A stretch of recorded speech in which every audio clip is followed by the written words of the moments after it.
अब केरल को लेकर जो बात प्रधानमंत्री ने की वो आपको सुनाता हूं। उन्होंने कहा बंगाल में भी हम 0 से 3 गए थे, 3 से 77 गए थे और 77 से 207 आ गए। और केरल में हमारी यात्रा अगर वही ट्रेजेक्टरी है मान लो सत्ता की, तो हम 0 से 3 पे आ चुके हैं।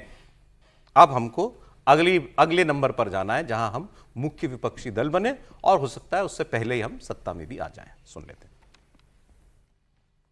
अभी केरल में भी हम 1 से 3 एमएलए तक पहुंच गए हैं और जब 3 पहुंच जाते हैं ना तो वो दिन दूर नहीं जब केरल में भी बीजेपी एनडीए की संख्या 3 से बढ़कर बहुमत के आंकड़े को पार कर जाएगी। सर मतलब उनको अब बीजेपी अब मोदी जी हड़बड़ जल्दी में है अब कि भाई ये दक्षिण जो बचा है यहाँ भी दक्षिण क्योंकि वो लगता रहता है ना कि अभी दक्षिण की बात पैन इंडिया जो पार्टी होने की बात तेलंगाना और केरल का बता दें सर, बीजेपी का क्या कोई है चांस? तेलंगाना में तो बीजेपी ने काफ़ी अपनी जगह बना ली है। ये तो खैर अभी वो मजाक में बात कर रहे हैं, मुझे इसकी संभावना कम लगती है। लेकिन मैं ये समझ रहा था, अभी बात कर रहे थे कि जो अच्छा एक गुड पॉलिटिकल ह्यूमर था जो भी बात तेलंगाना के सीएम ने की, लेकिन मैं ये उम्मीद कर रहा था कि रेवंत रेड्डी ने तो प्लान करके ये बोला होगा, प्रधानमंत्री ने नहीं बोला, वो ये सोचकर आए होंगे कि मैं ये बोलूँगा। वो इसलिए भी कि भाई प्राइम मिनिस्टर के सामने सब लोग अपनी मांग करते हैं तो उस हिसाब से भी तो उन्हें जब ये बात बोलनी थी तो उनको वो कंपैरेटिव स्टडी रखनी चाहिए थी अपने पास, डेटा भी होना चाहिए था, डेटा होना चाहिए था जिसका जवाब प्रधानमंत्री ने वैसे ही दिया।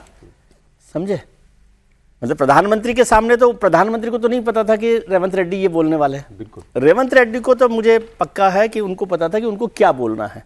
तो उनको वो जो कंपैरेटिव स्टडी है गुजरात वर्सेस मनमोहन सिंह सरकार, मनमोहन सिंह सरकार इन्होंने मुझे कितना दिया वो करना चाहिए था। तो उससे थोड़ा विजय जी एक लाइन बोल दूं, प्रधानमंत्री की टीम इतनी कमजोर नहीं होती है, जैसे ही उन्होंने बोला होगा उन्होंने स्टैटिस्टिक्स निकाल लिया होगा। नहीं, लेकिन वो तो उससे पहले प्लान करके आए होंगे। मैं तो रेवंत जी की बात कर रहा हूं। मोदी जी के पास तो डेटा था, रेवंत जी जिन्होंने बात शुरू की उनके पास तो होना चाहिए था ना, वो उस प्रकार करना चाहिए। और यदि आपको ध्यान हो कि नरेंद्र मोदी जी गुजरात में मुख्यमंत्री थे तो भारतीय जनता पार्टी की पूरी लड़ाई फेडरलिज्म की होती थी कि भाई सेंटर स्टेट रिलेशनशिप को लेकर सबसे ज्यादा जो लड़ाई लड़ी है वो प्रधानमंत्री जी ने लड़ी मुख्यमंत्री के तौर पे।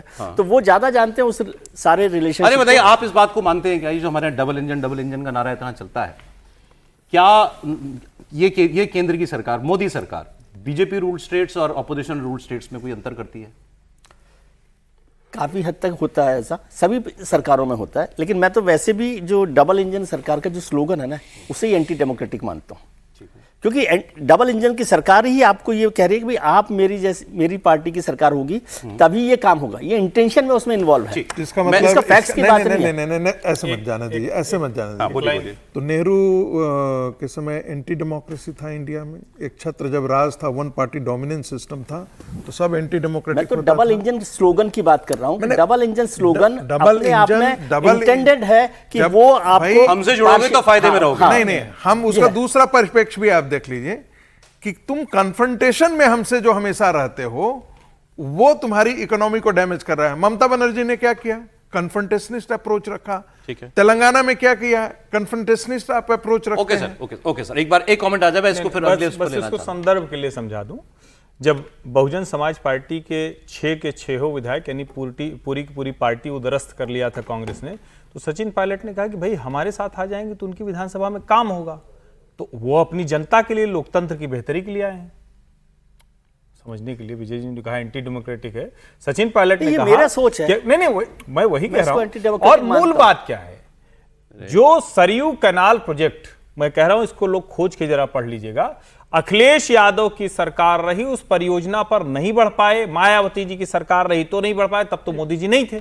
और सवाल यह कि डबल इंजन क्या एंटी डेमोक्रेटिक है? तो हां, आपको एक तरह से लग सकता है कि वो अपनी ही सरकार, लेकिन वो हर पार्टी का ये एक डेमोक्रेटिक समय नहीं, वहां जाना नहीं चाहता था। एक महीना पहले डेवलपमेंट एक महीना पहले का नहीं होता, काशी विश्वनाथ धाम नहीं होता। इन्हीं शुभेंदु अधिकारी का अभी महीना भर पहले का स्टेटमेंट है ना जो हमारे साथ हम उसके साथ, बिल्कुल। सबका साथ सबका विकास बंद करो, और नारा दिया था। यही आपको बताना पड़ेगा कि भाई हम भले केंद्र में नहीं हैं, लेकिन हमारी राज्य सरकार, और अभी इसके और पहले आज हम तो लोग प्रधानमंत्री जब मैंने जी बात मजाक की में कहा, मॉडल तो कोई लगाना पड़ेगा। ह्यूमर के तौर पर देख रहा हूं, कोई इंटेंशन के तौर पर नहीं, लेकिन ह्यूमर में ही उन्होंने कहा कि अच्छा है कि हमारे साथ मैं अब ये एक नहीं सर, मैं पंडित नेहरू को ही तो कोट देख कर देता हूं। पंडित नेहरू जी ने कहा, बहुत सारी गंभीर बातें मुस्कुराहटों के साथ और हास्य सर, अब मुझे ये बता दीजिए, मैं देखिए हमने भी बात की पंजाब को छोड़ दें, और पंजाब में भी बीजेपी बहुत कुछ प्रयास कर रही है, तो फिर दक्षिण ही बचता है। दक्षिण में भी कर्नाटक में उसके पास अच्छा मौका है सरकार में आने का, जब इलेक्शन होगा 28 में उसको। तेलंगाना में जो है, तेलंगाना में भी 28 में है। अब देखिए उनकी जो हंसी मजाक की बात हुई है, कहीं कोई गंभीर ना हो जाए बात ये। तो बचते सर मोटे तौर पर आंध्रा, तमिलनाडु और केरल। यहाँ बीजेपी का बंगाल वाला अनुभव बहुत दूर है अभी। देखिए, बंगाल वाला अनुभव आपको आंध्रा के तो करने की अभी आवश्यकता नहीं, क्योंकि आपके पास एक चंद्रबाबू सहयोगी हैं, पवन कल्याण आपके साथ हैं। आंध्रा सबसे मुश्किल स्टेट रही है बीजेपी के लिए, तो वहां नहीं, आंध्रा जो है अपने दम पे तो बीजेपी अभी कुछ नहीं नहीं है ना। आंध्रा जो है वो भारतीय कांग्रेस के लिए गढ़ रहा है। जब 1977 की लहर में भी आंध्रा वो बचा करके चला गया था, उड़ीसा भी बचा लिया था। पर ये मत ध्यान रखिए, नंदिनी सतपति उस समय थे, उन्होंने बचा लिया था उड़ीसा को, लेकिन उड़ीसा तो आज ध्वस्त हो गया है ना सर। तो आने वाले दिनों में बाकी चीजें नहीं ध्वस्त होंगी, इसका ना। मुझे पंजाब में बहुत बड़ी संभावना दिखाई दे रही है। अब आप हमसे पूछेंगे, साउथ से पहले पंजाब में दिख रहा है। मुझे उसकी बड़ी संभावना दिखाई दे रही है, और मुझे मुझसे पूछेंगे कि क्यों, तो इसका क्यों का उत्तर मेरे पास नहीं है। लेकिन मुझे अच्छा खासा लग रहा है कि आम आदमी पार्टी भारतीय जनता पार्टी को सहयोग करने जा रही है। आम आदमी पार्टी बीजेपी को सहयोग करेगी? आम आदमी पार्टी के लोग सहयोग करेंगे भारतीय जनता ठीक है, पार्टी उसी को। वही चर्चाएं ज्यादा चल रही हैं। लेकिन अब केरल में भी चुनाव हुआ, केरल में मुख्यमंत्री नहीं बना, बंगाल में बन गया, आसाम में बनने जा रहा है, पता है सबको कौन बनेगा, पुडुचेरी में कौन बनेगा ये सबको पता है, तमिलनाडु में बन गया। केरल का क्या? तो प्रधानमंत्री ने तमिलनाडु का पहले तो आईना दिखाया कांग्रेस पार्टी को। सबसे पुराना साथी था डीएमके, छोड़ दिया उसको। ये परजीवी पार्टी है, अब इसको जहां दूसरी ओर दिखाई दे रहा है उससे चिपक जाओ, तो ये विजय की पार्टी से चिपक गए। फिर उन्होंने केरल की बात की, कहा कि भाई बहुमत तो मिल गया केरल में कोई तमिलनाडु जैसा संशय तो है नहीं कि कौन बनेगा सीएम बनने के लिए। नंबर नहीं है, नंबर जुटाने पड़ रहे थे विजय को, तो 5 दिन लग गए, 4 दिन लग गए। आपके पास तो 2/3 बहुमत है, तो क्यों नहीं बना पा रहे हो अपना मुख्यमंत्री? सुनिए, फिर इसका जवाब भी आया कांग्रेस से, मोदी जी का बयान सुनिए।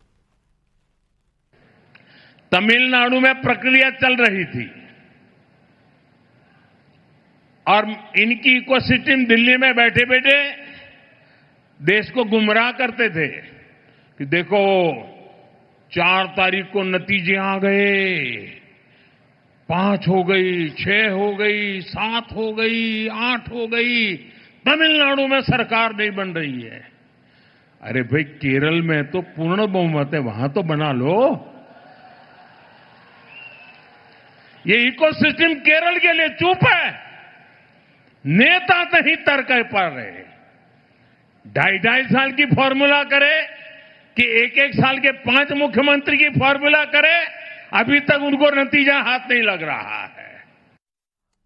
इसका जवाब कांग्रेस पार्टी में जो सीएम पद के 3 दावेदारों में से एक हैं, रमेश चेन्नीथल्ला, उन्होंने दिया। और उन्होंने कहा कि मोदी जी, आपको तो दिल्ली में मुख्यमंत्री बनाने में 50 दिन लग गए थे, हम आपकी तरह नहीं है कि पर्ची में जिसका नाम थमा दोगे वही वैसे ही काम हो जाएगा। हमारे यहाँ डेमोक्रेटिक पार्टी है, हम मिल बैठकर बात करके उसका फैसला निकालेंगे।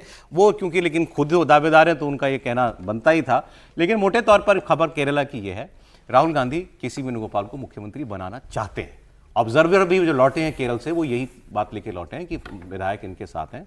और राहुल गांधी, अब जो जानकारी है वो राहुल गांधी भी इस पक्ष में है कि विधायक चाहते हैं तो केसी वेणुगोपाल को बनाया जाए। इसको ऐसे भी अब बोल इसकी सकते हैं कि वैकेंसी दिल्ली में बन जाएगी। जो ऑब्जर्वर गए थे वेणुगोपाल जी को मुख्यमंत्री बनाने के लिए, वो लौट आए हैं।